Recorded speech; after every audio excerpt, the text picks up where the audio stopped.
নিঃস্ব অবস্থায় কি দোয়া করতে পারেন একজন মানুষ, এই দোয়াটা শিখে নেন, ইনশাআল্লাহ আপনার জীবনের সমস্ত সংকট কেটে যাবে ইনশাআল্লাহ। আমি নিজেও ওই দোয়াটা বেশি বেশি করার চেষ্টা করি।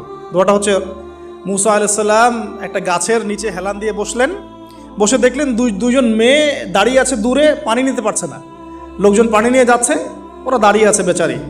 মুসা আলাইহিস সালাম গিয়ে বললেন, কি সমস্যা আপনাদের? এটা নিয়ে আপনারা আবার মেয়েদের সাথে কথা বলার চেষ্টা করেন না, ঠিক আছে? তো মাহারাম গায়রা মাহারাম মেনে চলে। তারা বললেন যে আমাদের বাবা অনেক বৃদ্ধ মানুষ, আমরা পানি নিতে পারি না যতক্ষণ না আমাদের কম পানি নিয়ে চলে যায়।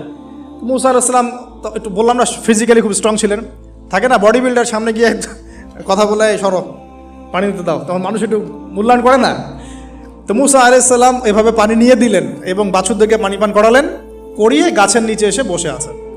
বসে বসে তিনি দোয়া করছেন, এই যে দোয়াটা তিনি দোয়া করছেন, রব্বি, একটা নেক কাজ করলেন, নেক কাজ করলেন না, মানুষের উপকার করলেন, নেক কাজ করে এসে গাছের নিচে বসে দোয়া করছেন, আল্লাহ এখানে তো আমার খাবার পানি বাসস্থান কিছুই নাই, আমি কি করব?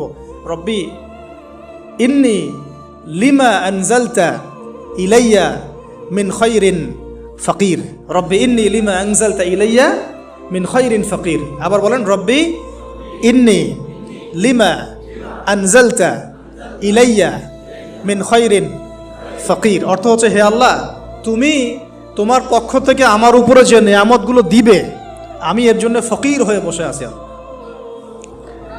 অর্থ বুঝে পড়বেন ভাই, নামাজ রোজা হজ জাকাত যাই করেন আল্লাহর ওয়াস্তে অর্থ বুঝে পড়বেন।